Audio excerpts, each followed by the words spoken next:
can't read word for word, but okay. Anyway. Okay. Hey guys, what's up? It's McNeil and Anna from Louison Automotive, and today we're gonna be doing our first together Q&A or combined Q&A. A Q&A? What does Q&A mean? I don't know.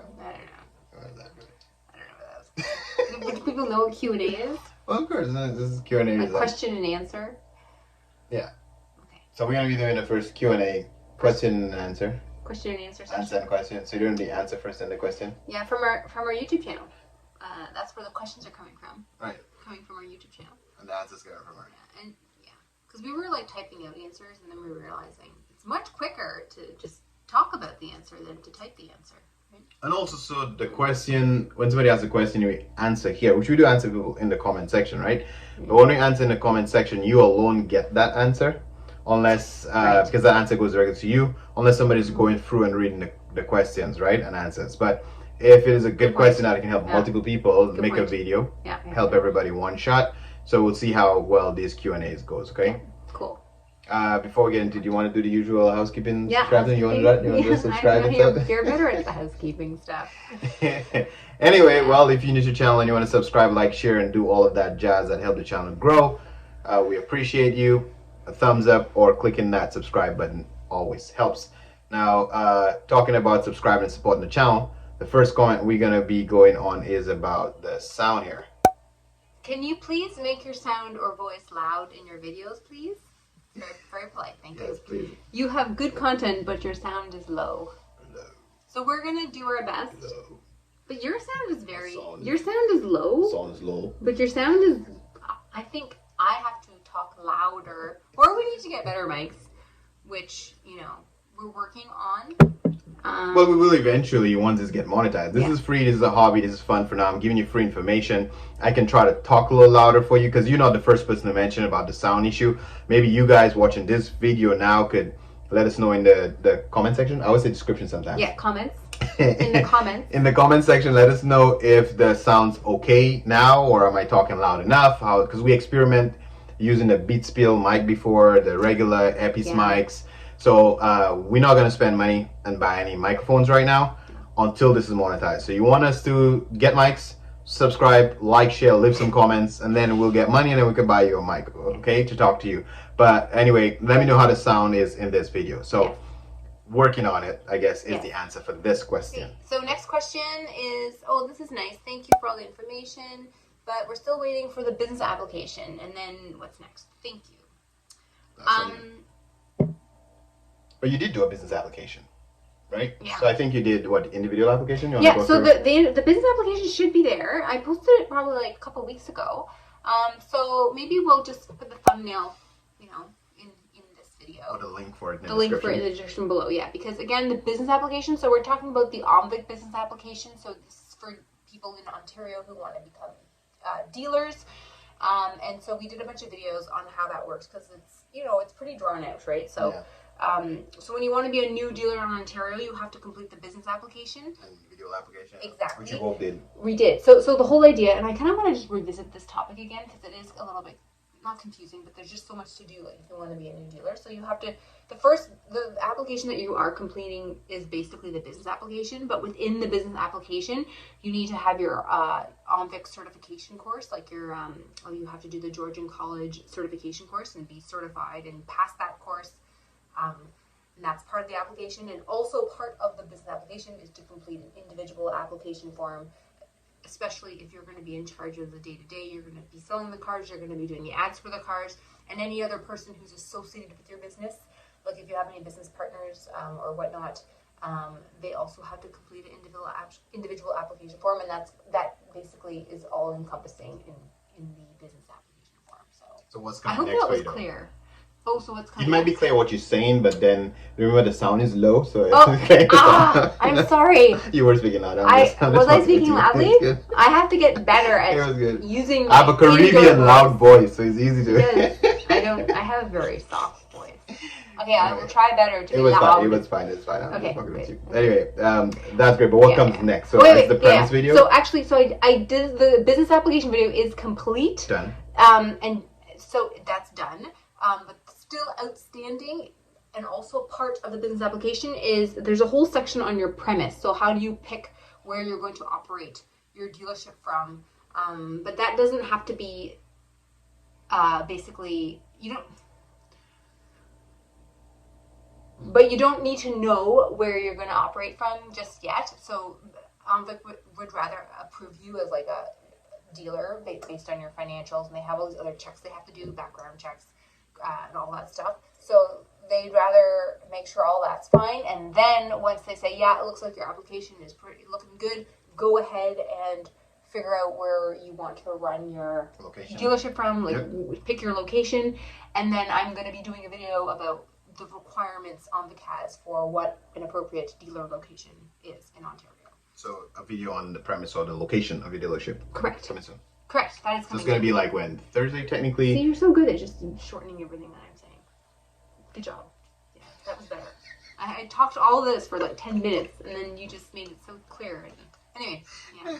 So technically, this video is going to be posted on Tuesday? The premise video? This one here. Like Q&A. Today. Q&A? Today's Sunday video we're making. Yeah. It's Sunday now. It's fine. It's just great. Just go with it. We'll let it out. Anyway. Just go with it. Yeah, so this is the premise video. The video about... Well, then being Thursday. So the video about, figuring out your dealer lot requirements, locations, will be hopefully on Thursday. Perfect. Thursday, September. Do we have to put a date? Because No. Thursday mean? Well, like... if you're watching normally all the time, then you know what we mean. But if you just find this and it's like another year or something, then it's still the Thursday that coming after that. Yeah. Then you're only allowed to watch it on Thursday. I don't know if this is clear. I don't know. It's coming. Stay tuned. That's what you're saying. We'll make a video on the premise, or maybe you'll be making the video. I don't know if I'll be there or here, or we both make the video. We'll see what happens, okay? Moving on. So this question is asking, is there a way to structure the floor plan application to maximize the credit limit that you're approved for? So this is about this is a question coming from floor planning. So like if you're floor planning your car with AFC next year probably. Next year, yeah. Right. So So I think honestly there's nothing you can do really to try to get more money is what you're trying to say, right? So you want to maximize to get the biggest loan amount. Now if you watch some of my floor planning videos, I also tell you to be careful. First of all, you don't get yourself in too much debt, and the floor plan is something that you have to use very carefully anyway, right? But that's not your question. You want to know how to get more money. Next Gen AFC has a little bit of a threshold where they think 25% of your lot can be loaned out. So if you have really good credit, because you're going to have to co-sign for the business because the business is a new business, so you're not going to be giving you hundreds of thousands of dollars blindly, okay? So if your credit is pretty well good and you have good assets in your name, and let's say, for example, you have $100,000, which is the recommended amount to start. If in one of our previous videos, we maybe put it between our heads, in one of those previous videos, you'll know that we said the key amount is about $100,000 you should have before you consider opening up a retail lot.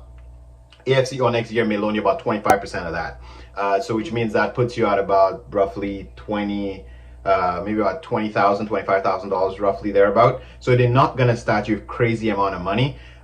They want to see how you manage the money. So the answer to that is you cannot maximize it on the first application. You get what you get based on your credit. However, you could speed up the process of how quickly you can grow that line of credit. And the key thing is utilization. So if they're lending you $20,000 or $25,000 and you're only using $10,000 and you apply for an increase, they're going to tell you fuck off, because clearly you're not using the money that they're giving you.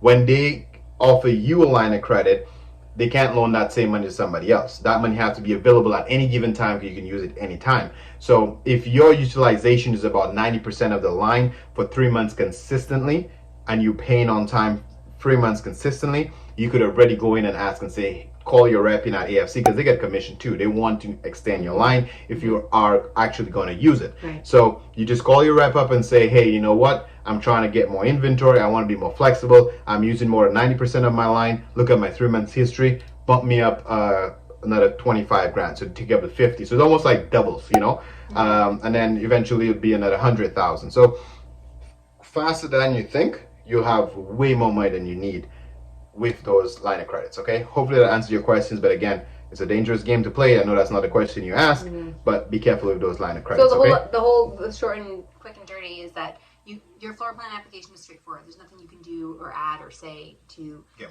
more money. It is just based on your financial history and your credit history, and then from there you can accelerate how quickly you grow your line of credit. Exactly. Based on what Neil says, your utilization. Because the initial money, they're taking a chance on you, right? So they don't want to take a chance too much of a big money. They give you a little bit. We're still 25 grand is a lot of money, 50 grand is still a lot of money, but they started you small and prove yourself, and then you move on.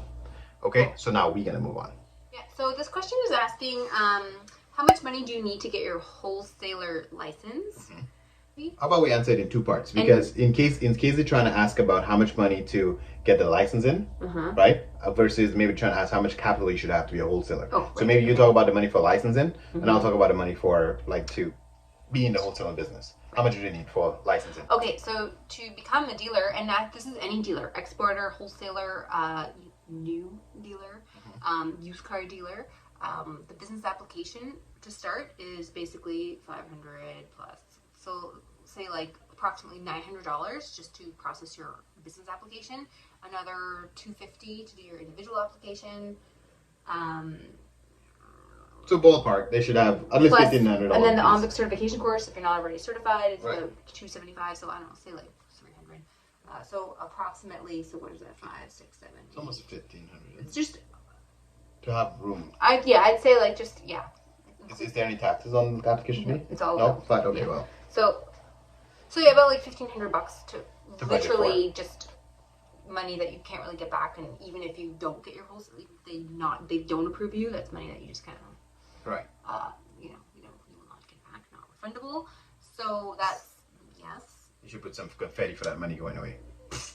That sounds like a celebration, though. Like you're celebrating. For OMVIC. Like, oh my god! Yeah. OMVIC, that's right. The application. Yay! Okay, so part one was quite literally the dealer license cost you probably $1,500 at the end of the day, and that's for any type of dealer license, any class of dealer license in Ontario. Exactamundo. Yes. Now, if you want to know also, which could be a part 2 to that, is how much capital you need. Obviously, I would still recommend. I think we made a video about how much money you need for the retail lot. And I think I spoke about wholesalers one too. However, I can just quickly tell you, when it comes to wholesaling, there's no minimum for that one. Yeah, like I say, it's nice to have at least 10 grand so you're gonna have money to play. But the reality is, whatever your first car is going to cost you is really what you need. So if you don't have a lot of money, you got the license already. Remember, as a wholesaler, you don't necessarily need a retail lot. So if you were to buy a car in trade rev and you have only $2,000, at bare minimum, if you have the $2,000 plus the HST and wherever you get in the car from to ship it from trade rev to maybe trying to sell it right back at ADESA right away. So at bare minimum, you should have the money to buy the car, the money to ship it at the auction, and the money to run it at ADESA. So between $5,000 and $10,000, I would say, is a sweet spot to start as a wholesaler. But reality, as cheap as you can find a car, whatever the cheapest car you can find is the amount you need to start as a wholesaler, because that's pretty much all you need, right? So hopefully that answers both parts of your question, or if that's either thought process you had when you wrote that question. Okay, moving on. Okay, so actually, so maybe this question is gonna be kind of related because the same person here, so the same related type of question. Yeah, you're right. So this is asking how much. Can you make a video about how much you need in your bank account to get your dealer license approved? Also, how much you need to have in your bank account to show. So how much money do you need in your bank account to become a wholesaler? Mainly interested in wholesaler license because I heard you need some kind of money to show. Okay.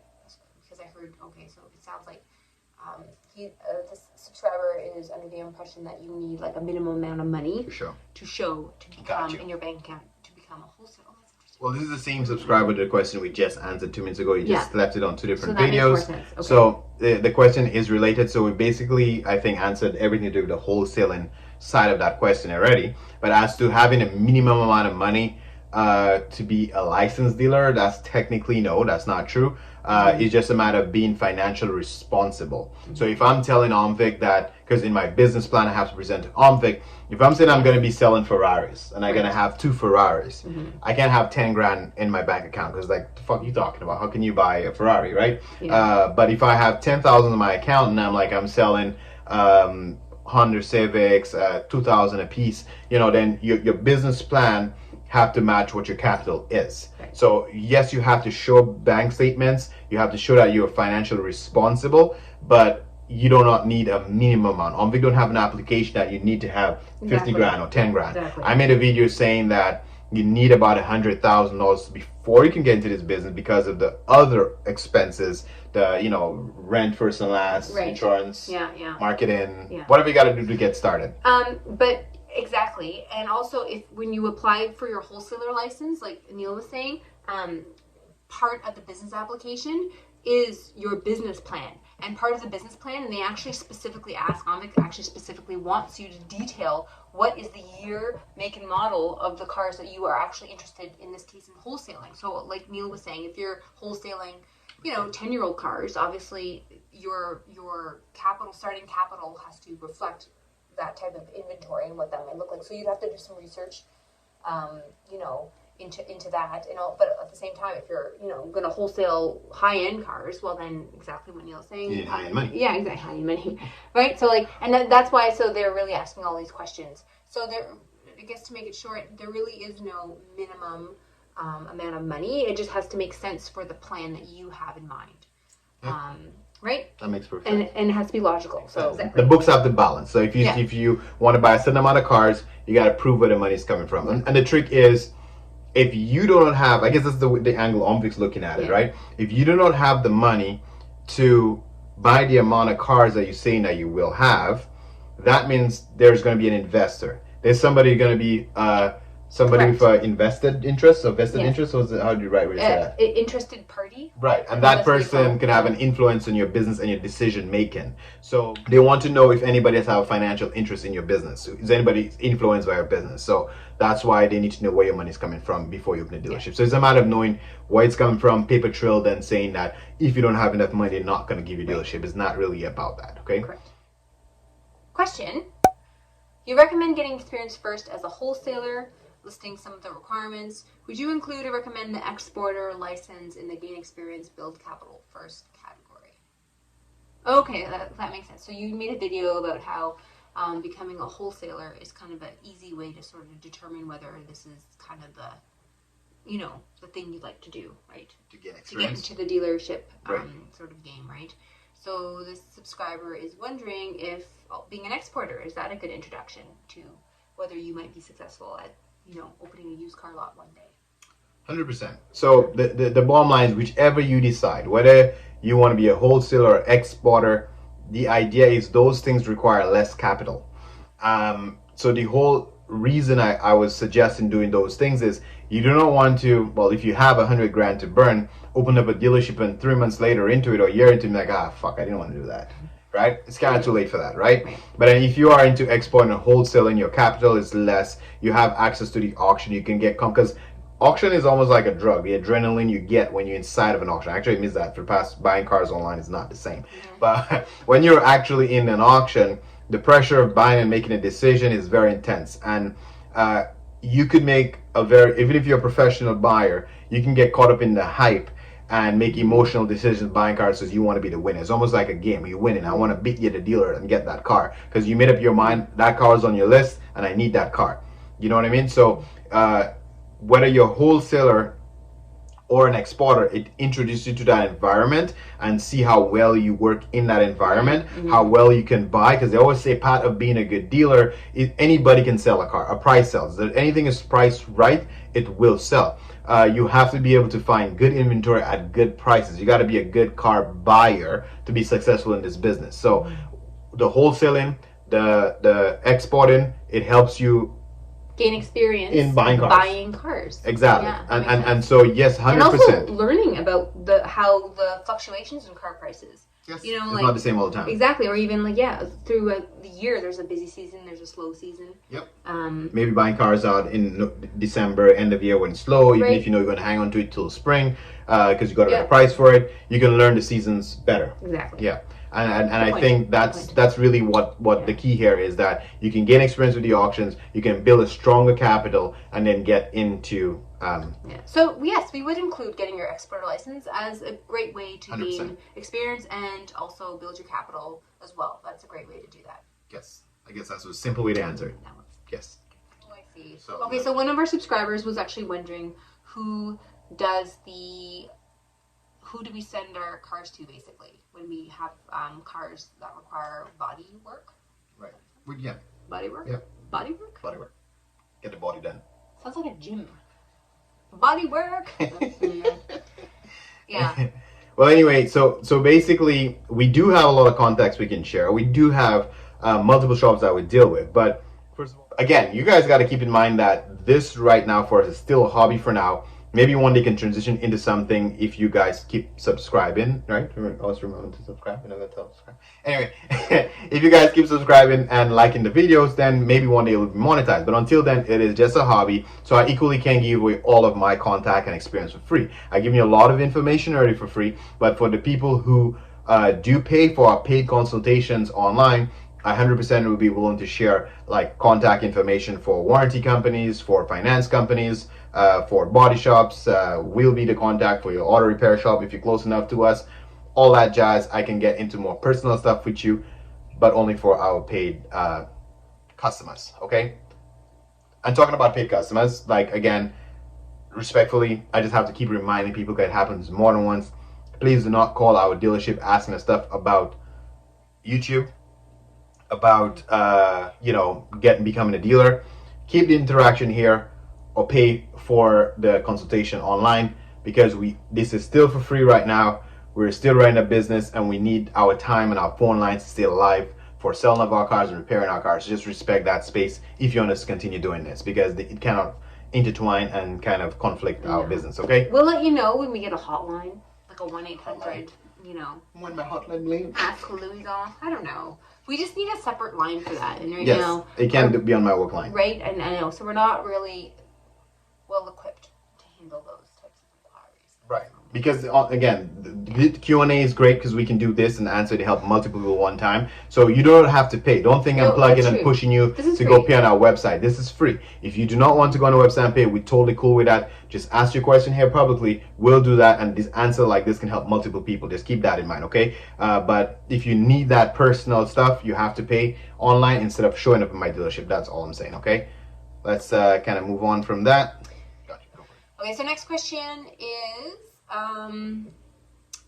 operation-wise, what's the difference between having a wholesaler license versus a used dealer license, operation-wise? So,